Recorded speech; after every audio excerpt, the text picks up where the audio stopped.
This listening test is very important for your exam. अगर आपको भी सेम ऐसा ही रिजल्ट चाहिए जो आप अपनी स्क्रीन के ऊपर देख रहे हो, तो आप हमें व्हाट्सएप के ऊपर मैसेज कर कर प्रडिक्शन मटेरियल को परचेज कर सकते हो। और जिन स्टूडेंट्स को ये लगता है कि प्रडिक्शन के ऊपर ट्रस्ट नहीं करना चाहिए, वो फेक होती है, अगर प्रडिक्शन पीडीएफ हमारी फेक होती तो कभी भी 7, 8, 9 बैंड स्कोर स्टूडेंट के रीडिंग, लिसनिंग, राइटिंग और स्पीकिंग में बिल्कुल भी ना आते। ये बात आप भी जानते हो, ये एक कड़वा सच है। इसके अलावा आपको एवरी प्रूफ देखने को मिलेगा मेरे इंस्टाग्राम पेज के ऊपर, जिसका नेम है आईएलएस वाला इंडिया। हमारे नाम के ऊपर काफ़ी फेक पेजेस भी बन चुके हैं, लोग काफ़ी फ्रॉड भी कर रहे हैं। प्लीज़ उनसे बच के रहें। हमारा एक ही पेज है आईएलएस वाला इंडिया, जो स्क्रीनशॉट आप लेफ्ट साइड देख रहे हो। If you need good prediction material, good band score, then you can drop me message on my WhatsApp for upcoming exam prediction. Section 1. You will hear a male student talking to a union representative about placing an advertisement to sell a laptop. First, you have some time to look at questions 1 to 5.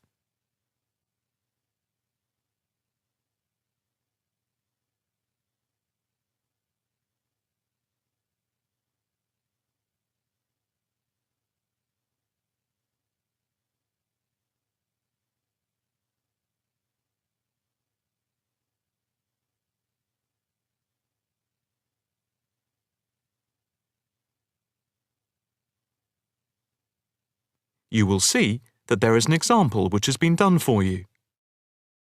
On this occasion only, the conversation relating to this will be played first. Hi, I'm Debbie. How can I help? Hi, my name's David. I'm just looking to place an advertisement on the main union notice board to sell a laptop and a few accessories if that's possible. The answer is advertisement. So, advertisement has been written in the space. Now the test will begin. You should answer the questions as you listen, because you will not hear the recording a second time. Listen carefully and answer questions 1 to 5. Hi, I'm Debbie. How can I help? Hi, my name's David. I'm just looking to place an advertisement on the main union notice board to sell a laptop and a few accessories if that's possible. Sure, that's not a problem. I take it you are a member of the Students' Union? Yes, I am. Right then. I'll just get a form up. And as there is no one around and it looks as if it's going to be quiet for a while, I'll just type the details straight into the computer for you. Thanks very much. No problem. Shall we just title it Laptop for Sale? Yeah, okay. Can you describe it generally? Well, it's in very good condition. In fact, it's hardly been used. Why are you selling it, if I may ask? Well, I've got another one which is much lighter, and I don't really need two. I see. What weight is the one you're selling? It's 3.5 kilograms. That is heavy these days. Can you give more details about the one you want to sell? Right. Well, it's an Allegro, and it's got all the latest programs. Okay. What about the memory? The memory is only 0.5 gigabytes. And what about the screen size and the other features?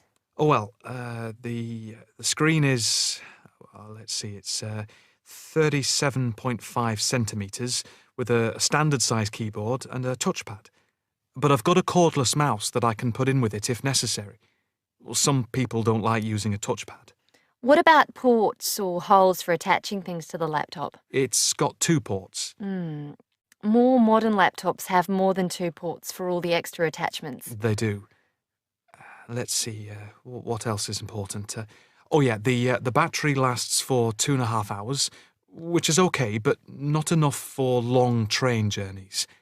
But one thing is that it's not wireless. Right, okay, not wireless.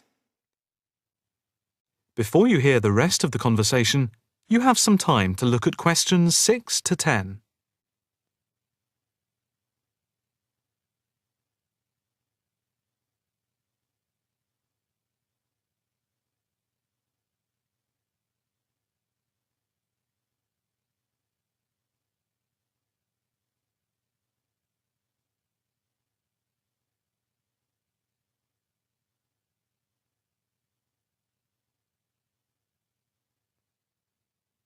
Now listen and answer questions 6 to 10. Anything else I can put on the advertisement? There's a webcam built at the top of the screen, and I can throw in a printer, a scanner, and headphones, which I got with it in a special deal. It also comes with its own case for carrying it around. Actually, the case is quite smart. I'm hoping these things will help it sell. They should do. Right, I think I've got all that. How much do you want for it? That I'm not sure about. It's worth about £900 to £1,000 new. Yeah, but you won't get that much if it's used, and even if it's in good condition. What about £500? I doubt if you'd get as much as that. More like £200 or £300. If you look at the notice board, there is one on there which is comparable to yours, and it's not more than about £250, I think. As little as that? I'm afraid so. Shall we say £300? OK, put that. Can I take some contact details for the advert? The name's David Bristow. BRISTOW.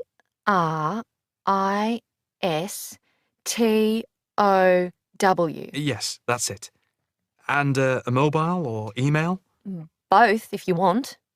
It's DIB7791@hotmail.com. OK, and the mobile? That's 09875 423387. That's it. If you send the picture, I'll add it and print it out and stick it up for you. OK, I can get that to you today. Right, I'll type in here, advert placed the 22nd of October. Fine. And good luck with the sale. Thanks. That is the end of section 1. You now have half a minute to check your answers.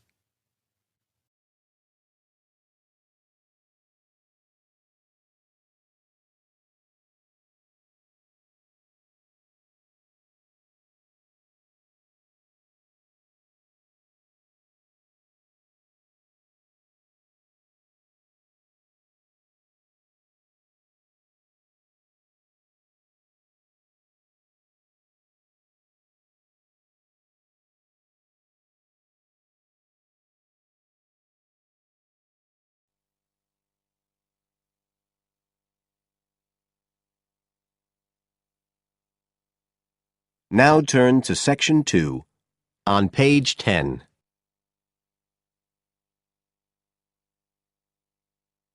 Section 2. You will hear a talk on New Zealand radio about an art sale which is being held to raise money for charity. First, you have some time to look at questions 11 to 13 on page 10.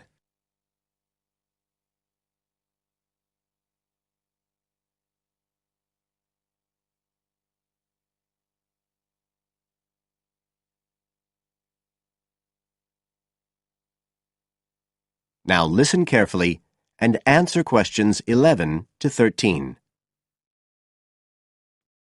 One of the most anticipated art events in Christchurch is the charity art sale organised this year by Neil Curtis. Neil, tell us all about it. Well, Diane, this looks like being the biggest art sale yet. And the best thing about it is that the money raised will all go to charity.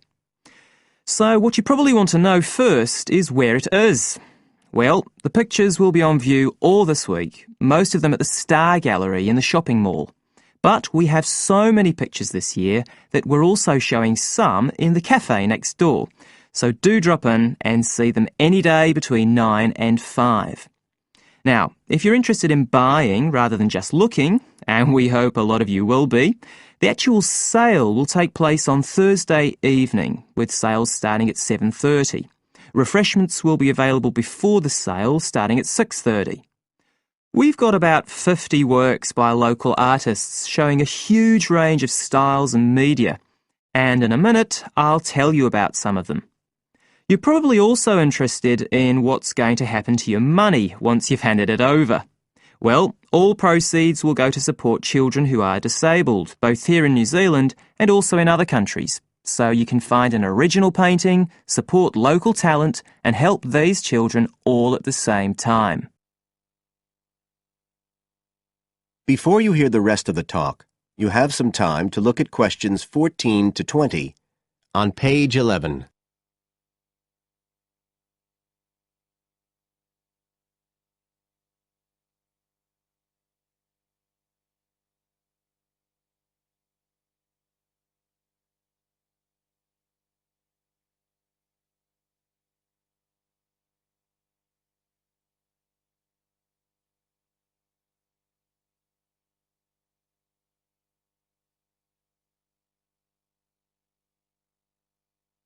Now listen and answer questions 14 to 20. Now, let me tell you a bit about some of the artists who have kindly agreed to donate their pictures to the charity art sale. One of them is Don Studley, who has a special interest in the art sale because his 5-year-old daughter was born with a serious back problem. After an operation earlier this year, she's now doing fine, but Don says he wants to offer something to help other less fortunate children. Don is totally self-taught and says he's passionate about painting. His paintings depict some of our New Zealand birds in their natural habitats. One relative newcomer to New Zealand is James Chang, who came here from Taiwan 9 years ago at the age of 56. Mr. Chang had 13 exhibitions in Taiwan before he came to live here in Christchurch, so he's a well-established artist, and art has been a lifelong passion for him. His paintings are certainly worth looking at. If you like abstract pictures with strong colour schemes, you'll love them. Natalie Stevens was born in New Zealand, but has exhibited in China, Australia and Spain. As well as being an artist, she's a website designer. She believes art should be universal, and her paintings use soft colours and a mixture of media.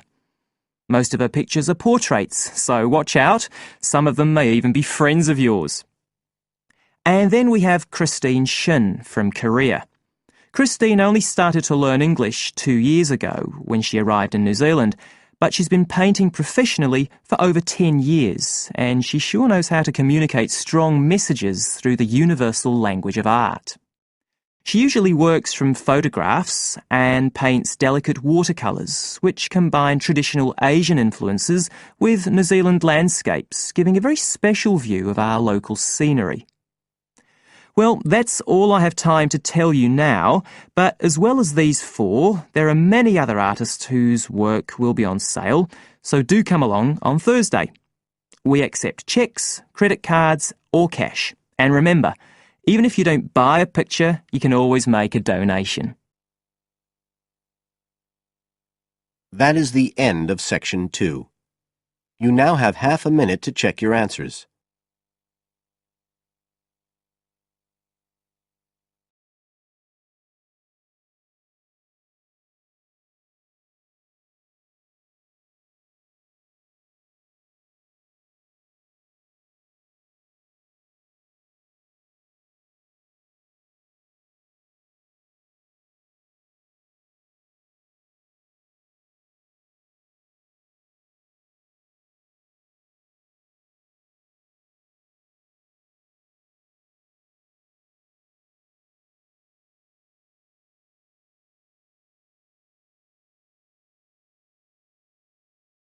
Test 1, Section 3.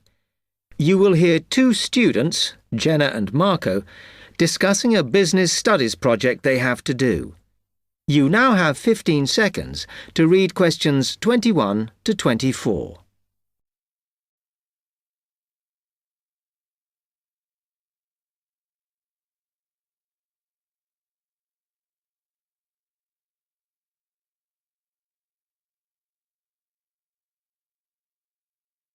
Come on, Marco. We've got to get on and sort out this project for Professor Buckley. Hang on. I want to make sure we've got all the information. Now, where are we? Well, today we need to sort out exactly what we're going to do and how we're going to divide the work up. Okay. How long have we got, by the way? The end of term is April 6th, and he said to hand it in on week 8, so that's March 25th at the latest, because the beginning of that week is the 21st, so not long. Right. Have you got the notes there? Yes. He wants us to do a fairly small-scale study, like the last one, on whether or not businesses were offering more benefits to staff. And we've now got to look at the rise in older workers. It should be fairly straightforward. Yeah, as long as we keep it small. Who's marking it? I don't know. Sometimes he gets the PhD students to mark it for him. Oh, actually, it just says here, a senior lecturer. I suppose it's too much for Professor Barclay to do them all. Yeah.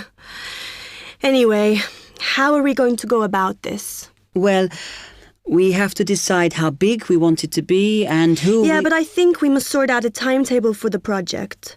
Otherwise, nothing will get done. Okay. Do you want to do that? All right. I'll do it as soon as we finish here. You now have 15 seconds to read questions 25 to 27.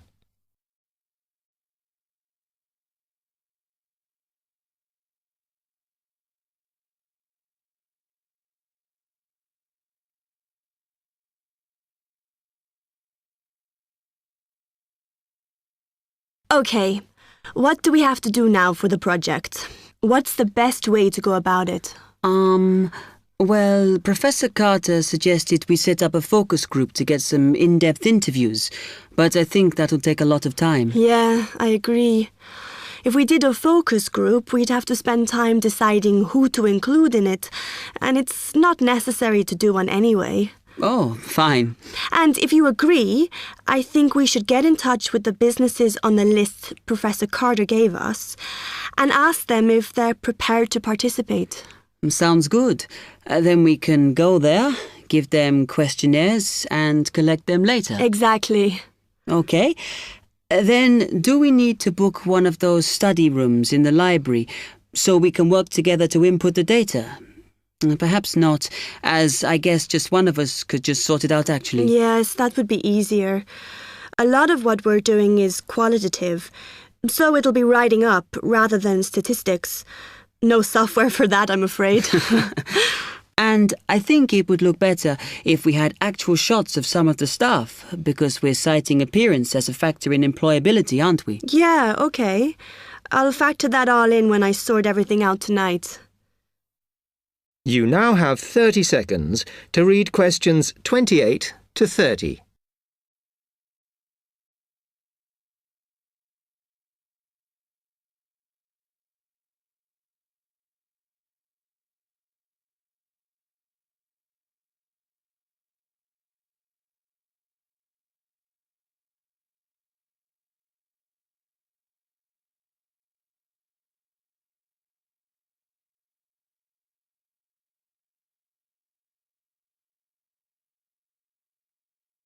I'm glad we decided to work together. I think it's going to work out well. Yes, well, given that we had to work in pairs on this project, I think we were right to choose each other. We complement each other academically, as we're each good at what the other isn't. In fact, we should have tried working together before. Yes. Now, how shall we split the work? I'll do the analysis, shall I? Oh, okay. It's just that it might be faster, because I'm used to doing it. Although your English is better than mine. I need more practice at reading, really. Okay, I'll do the presentation then, if that's okay with you. Yeah, sure. I don't mind speaking in public, but I hate preparing all the notes for them. The thing is, the tutor said one person should do the whole presentation, and he said he expects me to do it because I haven't done one yet. No, that's fine. Now, let's see.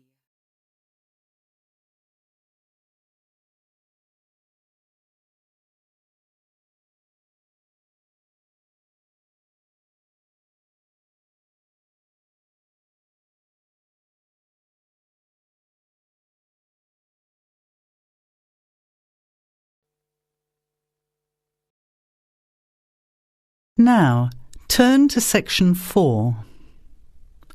Section 4. You will hear a talk given by Dr. Miranda James. First, you have some time to look at questions 31 to 35.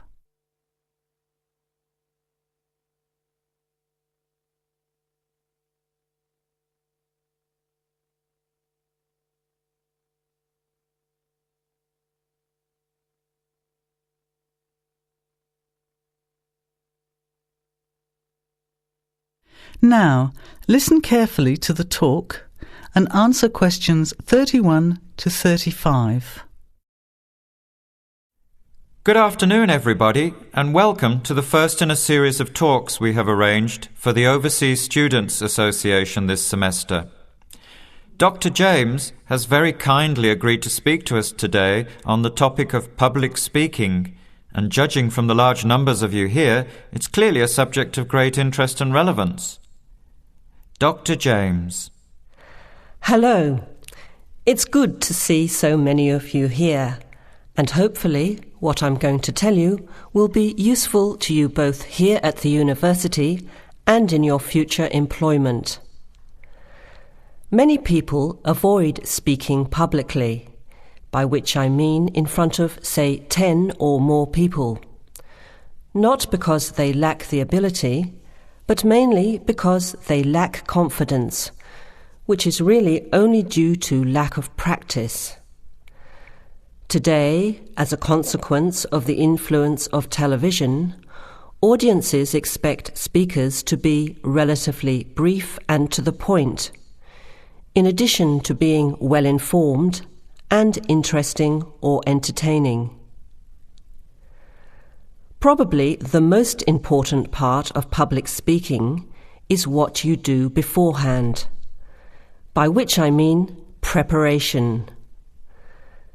This includes practical details, such as knowing precisely what your topic is and exactly how long you are expected to talk for. You should also plan the content thoroughly. A good strategy is to write out the content as you intend to say it, and then make brief notes, preferably on small cards, which you use to talk from. This way you sound more natural. You incorporate pauses while you look at your notes, and you can then look at your audience while you are speaking. Never read your speech without looking at the audience. Eye contact is a very important part of communicating with an audience. So deliberately move your head and look around at your audience. Pauses are important, as most people, when they are nervous, tend to rush through their speech. Now you have some time to look at questions 36 to 40.